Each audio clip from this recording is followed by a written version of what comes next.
I was lying in bed, feeling weak and sick, when my husband, Paul, smiled and said, "I only married you because you're the boss's daughter." I looked over at the scarves and gloves I had lovingly knitted for him, now tossed aside like they didn't matter. His words stung. He seemed so disappointed in me, and I knew I had to wake him up to reality. I chuckled at the thought of him realizing how wrong he was, thinking everything was going his way. My name is Kelly Riley.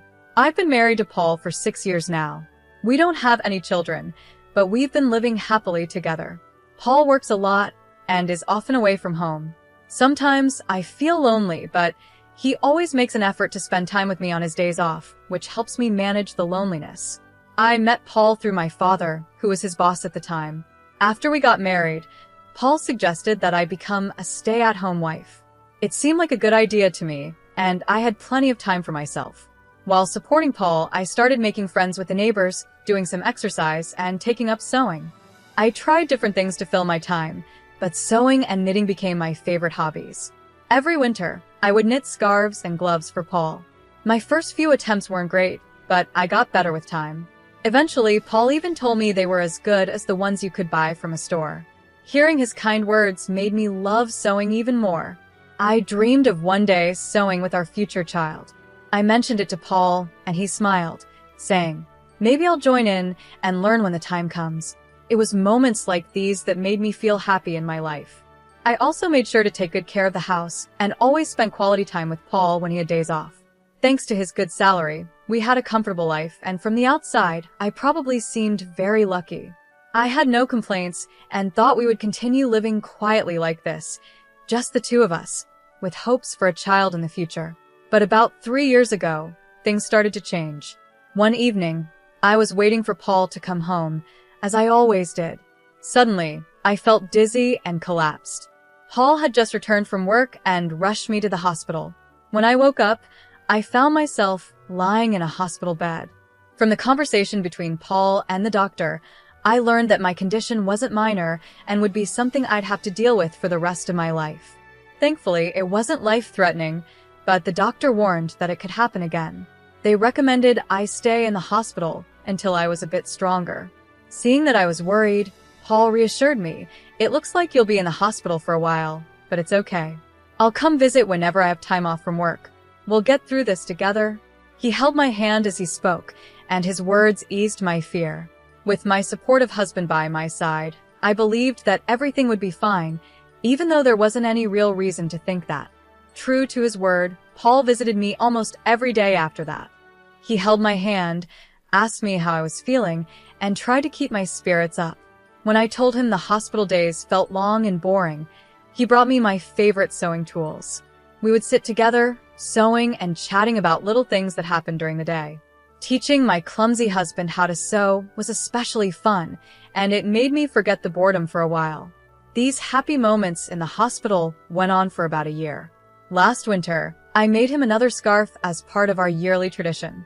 But after that, I noticed Paul started visiting less and less. Now, if he showed up once every few weeks, I considered myself lucky. At first, I thought he was just swamped with work, so I kept myself busy with sewing. I even started making a pair of gloves to surprise him the next time he came. The doctor told me I might be able to go home by the end of the year, so I planned to give Paul the gloves as a gift when I was discharged. I put all my love and effort into making those gloves, hoping they would help bridge the time we had been apart. But when Paul finally came to visit after a long absence, his reaction crushed me. I handed him the gloves, and instead of being happy, he looked at them with cold eyes and said, "Are you still making these? They're just becoming a nuisance now." Then, without a second thought, he handed me the scarf I had knitted for him last year, along with divorce papers. The scarf looked untouched, like he had never even worn it. "Has it been 3 years since you've been in the hospital? I heard you'll be discharged soon, but I can't keep taking care of you," he said. "We should get a divorce." I looked down at the divorce papers when I heard Paul's words. He had already signed them.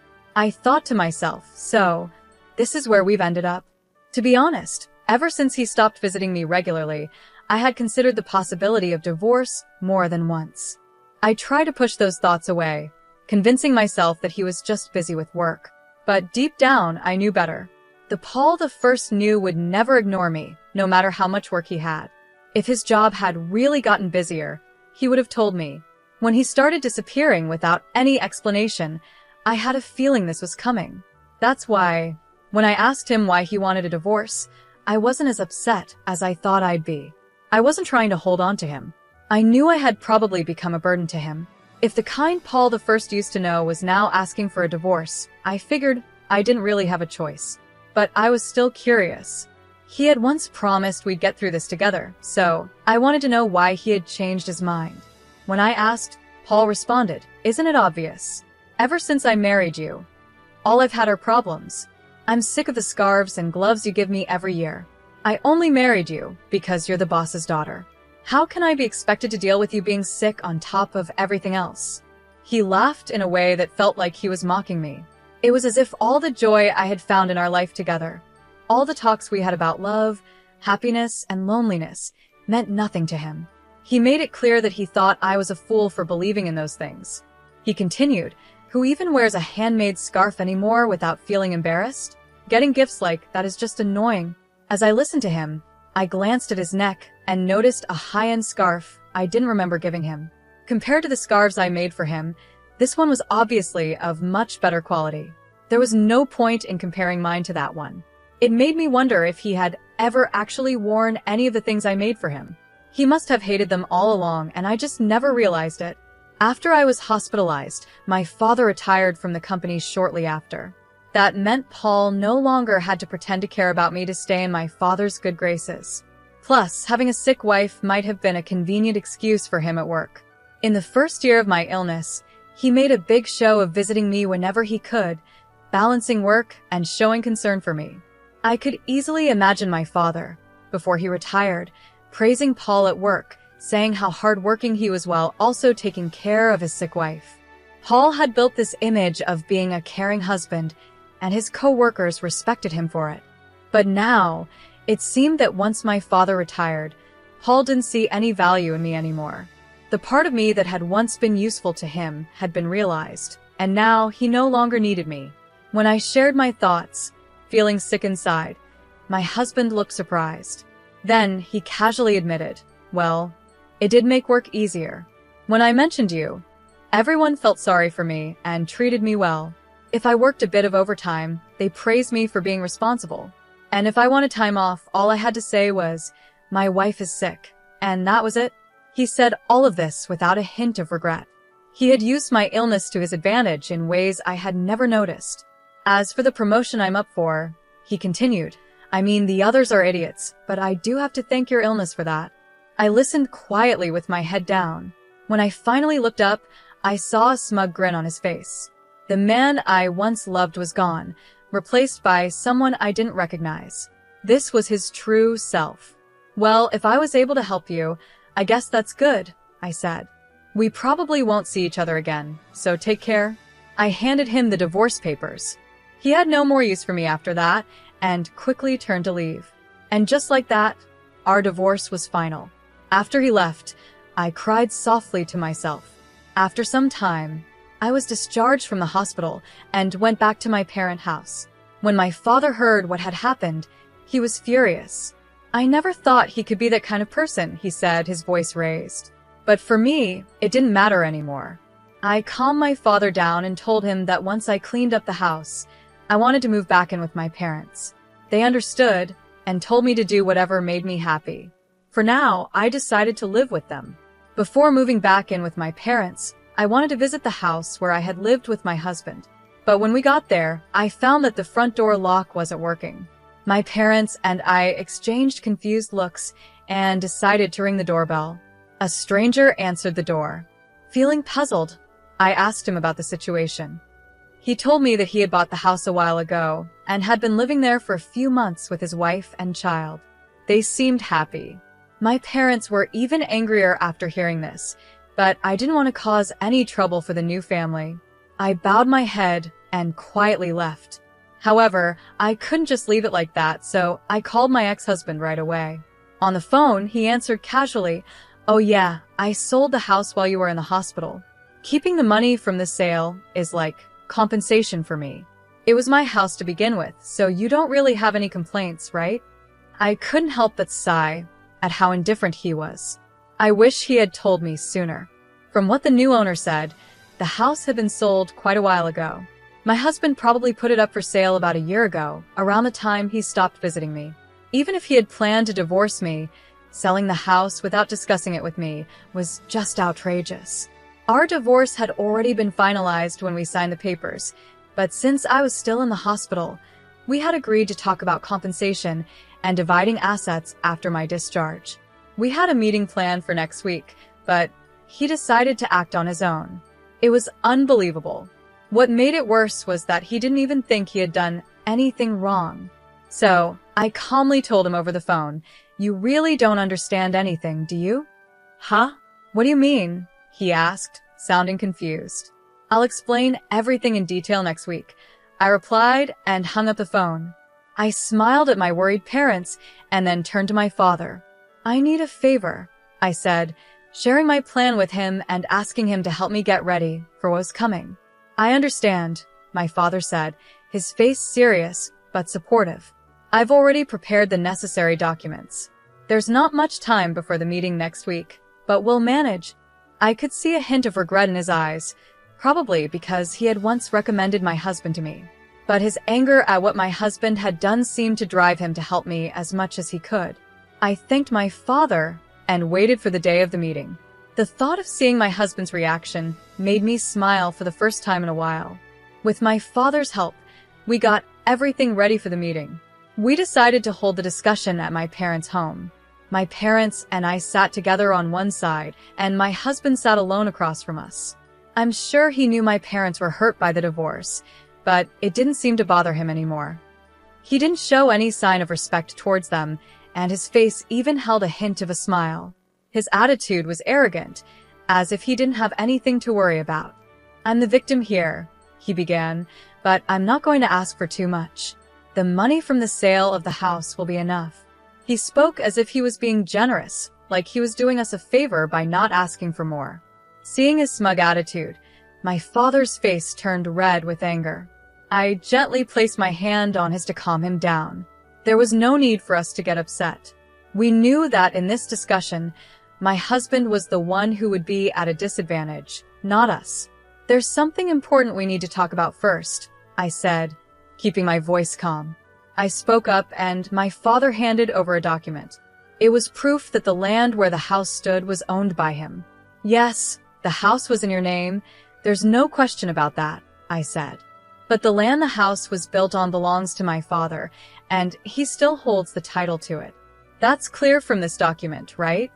My husband's expression changed slightly, his brow furrowing. "So what?" he replied.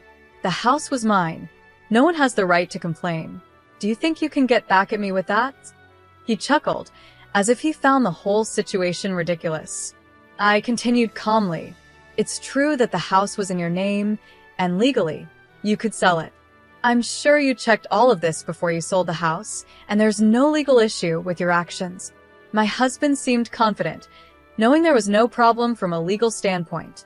"However," I said, "for the family who bought the house, this is a big issue. You sold the house, but since we still own the land, my father can charge them rent. That would definitely cause them trouble, don't you think? The situation isn't what they were led to believe." I paused before continuing. "Now, neither my father nor I intend to charge them rent or make them leave. But we also don't plan on just giving away the rights to our land for nothing. In that case, we would sell the land to the family. We wouldn't demand monthly rent, but it would be a problem for us if they didn't buy the land. My father gifted that land to us to live on, not for it to be handed over to strangers." I added, "And if they don't buy it, the family could sue you." As I said, the deal wasn't what they expected. Can you imagine their frustration? They thought they were buying their dream home, only to find out the land isn't theirs, and they now have more expenses. After we obtained proof of my father's ownership of the land, we went straight to the new family and explained the situation. Thankfully, they understood and agreed that if there was any trouble, it was the seller's responsibility. If things didn't go well with the negotiations, they made it clear they would sue my husband.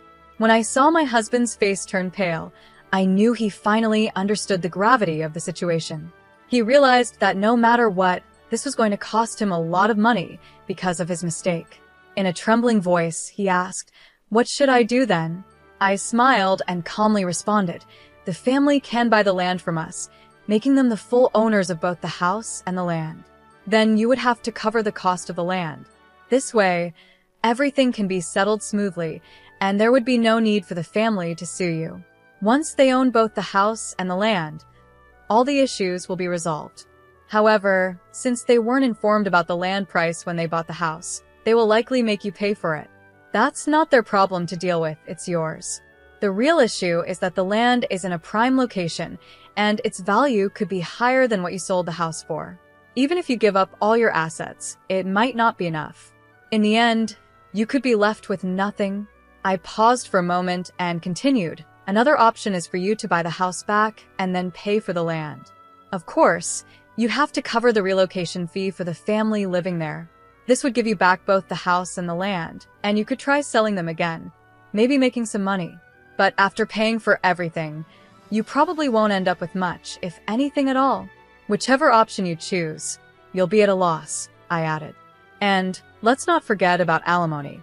Your actions have caused me a lot of mental distress, and I plan to ask for compensation for that. Keep that in mind." All this time, Paul had used me as a tool to help his career. Now that I understood this, I felt disgusted by everything he had done. I also planned to file for damages for the emotional harm he caused me. Even though it might be hard to prove and I might not win, bringing up these issues was important, especially considering the situation he's in now. Paul, now cornered, didn't seem to have the ability to fully process what was happening. It looked like all these things could become his reality soon. My father, seeing the opportunity, added, "Even though I'm retired, I still have many connections at the company. I've been talking to some of my old colleagues, and they've told me what you've been saying about my daughter and how you've treated her. People at work have lost all respect for you, Paul." With a cheerful smile, my father delivered this news, and I could see Paul finally grasping the seriousness of the situation. The status he had built by using me and the money he had gained from selling the house without my consent, none of that mattered anymore. "Now," I said, clasping my hands together with a smile, "let's discuss what comes next. We need to settle the division of assets, compensation, and the house." The smile I gave him now was different from any smile I had shown him before. This time, I was smiling more brightly than I had in a long time, feeling a sense of relief and power since our separation. "I hope you understand that your assets will be decided in this meeting," I continued. Paul could only force a laugh, but tears filled his eyes. The negotiations that followed were in my favor. Paul agreed to pay me alimony, and we also settled that he would pay for the land where the house stood.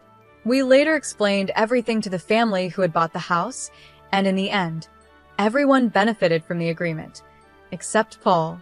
He lost everything. The rumors my father had started spread throughout the company, causing Paul to lose his reputation. His expected promotion was delayed as upper management raised concerns. The rumors continued, and soon Paul had no place in the company. My father later informed me that Paul had resigned. I guess you could call it karma. Things gained through using others can disappear just as easily when someone decides to take action. As for me, I'm now living with my parents and running a sewing class. While my classes aren't packed, I've managed to earn a decent income thanks to the support of neighborhood women and children who attend. Even though I never had the chance to sew with my own children like I once dreamed of, I've realized that sharing what I love with others brings me real happiness.